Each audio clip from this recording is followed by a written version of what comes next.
I'm not gonna say who's telling me, but you will recognize your questions, I'm sure. And if you want to raise your hand at that point, that's fine. But the first question, what is your secret of reaching 100 years old? And my answer is, I have no idea.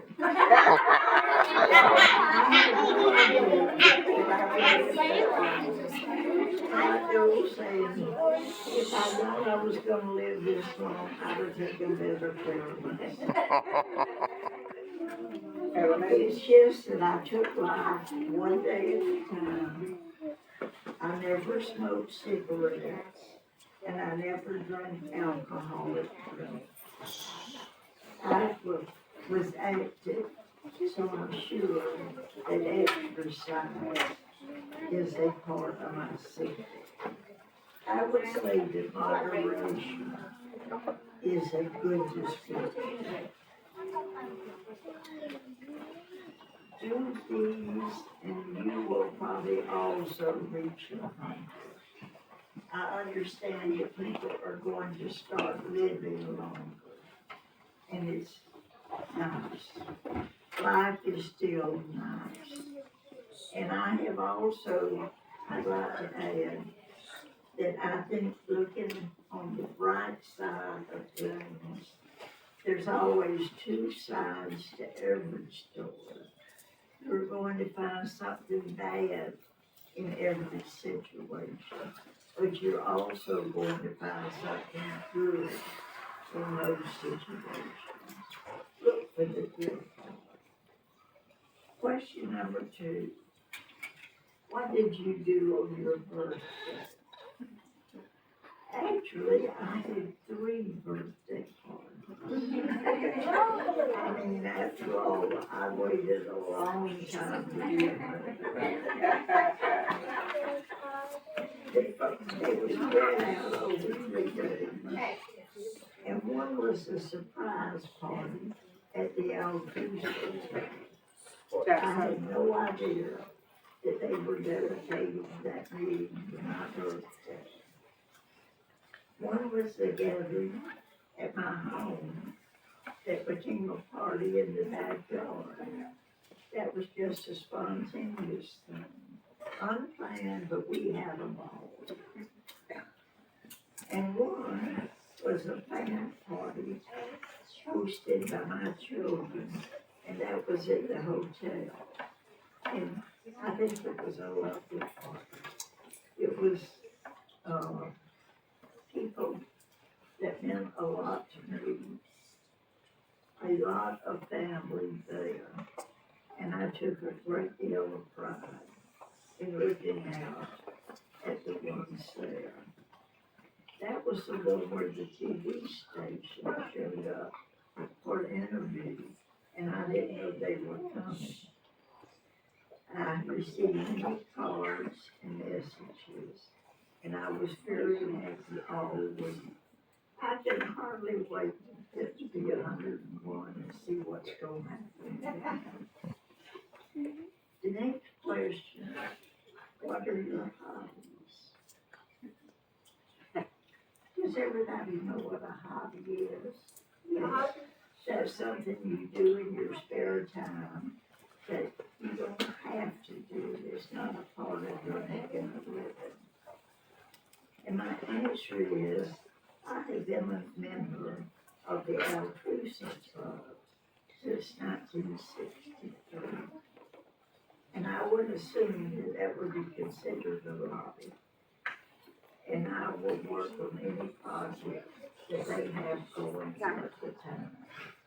They do a lot of good for a lot of people, and I take pleasure in that.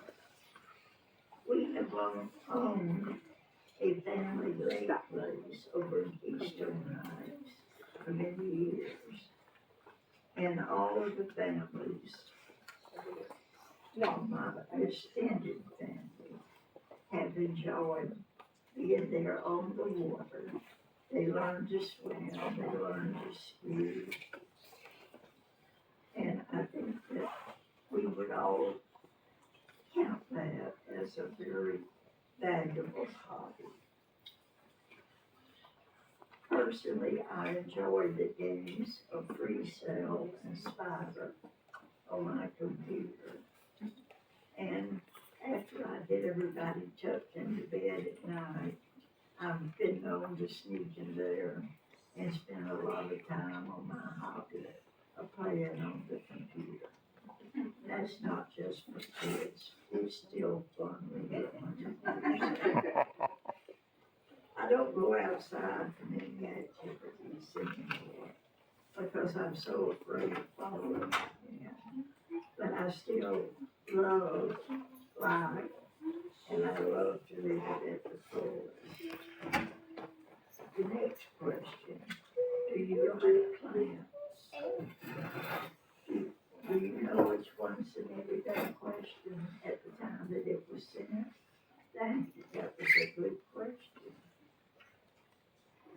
My answer is yes, but at 100 I'm not able to work in my yard anymore like I used to. I hate the weeds and I hate the vines and they take over if you don't work on it regularly. I do keep plants on my porch and inside the windows in my house, and I do enjoy them. I do not have a garden. Question: how do you spend your days? Answer: I am lucky that I have a daughter and a grandson living in my home with me. I prepare the meals for us. So I would say that home duties are a great part of my day, and they do keep me busy. I told you that I fell and broke my hip a year ago, so I'm having to use a stroller or whatever they call it to get around, and that always takes a little longer. I used to love to read, but I don't have the time to read that much anymore. And the next question has already been asked and answered. What is my favorite color? And I would say blue. But you know, I found that a hard question to answer because I really like all the colors. It depends on where I am and what's going on at the moment. I love the blue because I love the blue of the skies. But by the same token, at sunset, when it's beautiful and pink in the sky, then I love the pink sky. What is my favorite thing to do? The answer is, I love the quiet occupations. I like to sit and admire the sunshines and the sunsets. I love to people watch. I'm just as happy as I can be part of the crowd watching the people walk or ride by. I watch the cloud formations. If you look at them, you'll have puppy dogs. And if you look a little bit longer, they turn into teddy bears. And as they move, you can just make all kinds of formations out of them. I also like to watch the birds and the other small animals. Question: did your family have a phone before you were grown up? My answer is yes, and we were one of the few people in the Hawthorne area that did have a phone. They were a great big wooden box, maybe this tall, that wide, hanging on a wall. When you wanted to make a call, in my case, I had to drag a chair there, climb up on the chair, to be tall enough to turn the crank on the phone. That would ring the operator. She would answer, and I would tell her selling stuff. Well, in the small towns, she knew where everybody in town was. And sometimes she would say, well, Freddie, they're not home. Do you want me to call them at Faye's house? And I said, yeah, sure, but go ahead. We don't mind interrupting. It, it had advantages and disadvantages. There were times when you knew that operator knew everything that you were saying into the telephone. But you talked into it by taking the, what did you call that cone? It looked like this. You talked into it, and that was how your voice got transmitted. There was none of this thing of having more than one circuit going at the time. There was no such thing as being able to put it on hold and do something else, look up something else while you were talking. How many of you have a cell phone in your household at this point? Does most everybody have a cell phone? Yeah. Yeah, well, your parents probably have a cell phone. And I have found, and I realized I was getting older, it's funny the comments that people make as they go by. And many times I'll hear somebody punching who they're walking with and saying, did you notice she even had an iPhone? Well, I don't know what it is about not getting old. It means that I shouldn't have an iPhone. After all, okay. What is my favorite thing to do? I like the quiet occupations. And we did that one. And then either have I ever met anybody famous? Yes, actually, it depends on what you mean by famous. Different people are famous in different categories. I met River Phoenix. River Phoenix was a movie star that was from this area. From my You're car. not in River Phoenix. Yes, right. Well, he ran into my parked car. I had cars in the neighborhood. He backed out from the house directly across the road and backed into my car. Well, he was anxious to get off to go to the airport to take a friend that was with him. And you know what he did? He said, to prove to you that I'm going to be coming back here. And he started looking in his pocket for something to identify himself. He says, here, hold my credit card till I get back. Wow. And I said, fella, don't look for me here when you get back. I'll be off shopping. And then I proceeded to give him the lecture like I would give my grandson.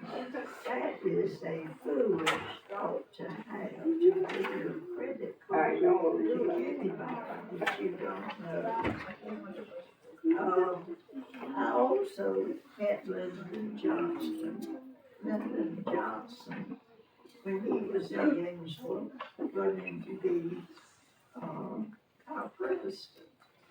He was down on the courthouse square, and he invited anybody that wanted to come up and shake his hand. And I thought, why not? He may even win. And he did. So I did shake the hand of Lyndon Johnson. I've known Steve Spurgeon. Everybody will say he's famous as the coach. And back in the old days, the most famous people on the radio were the people in the Grand Ole Opry. Well, the Grand Ole Opry back in those days would make tours, and they often found and we had them, and I was able to meet the grand old office, some of the members, and that's all the questions that I have. It has been a real pleasure for me to talk to you. I hope I haven't bored you to death. Yes, dear. Hard to be 100. Is it hard to be 100? Yes, in some ways it is. No, in other ways. I am still the same person that I was in the second grade. I still have a temper like I did then. I still have a sense of humor like I did then. So I am still the same person I was in the second grade. I have just, my body has changed. It's hard to be older because it's not as easy to get around and do things. It is still easy to have the same emotions, and it is well worth it. Go ahead and get to be 100. It's worth it. Just a minute back here. How old are you? I am 100, and I was 100 as of December the 16th. That is just passed. Do I look like you expected me to look at 100? I mean, are you older A few months.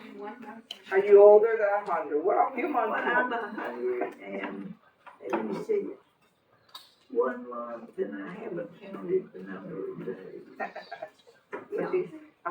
But I hear that there are people, the oldest of anybody I've ever seen was a little black lady that we all knew as Aunt Peggy.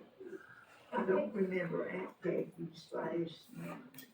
It was assumed that she was 115.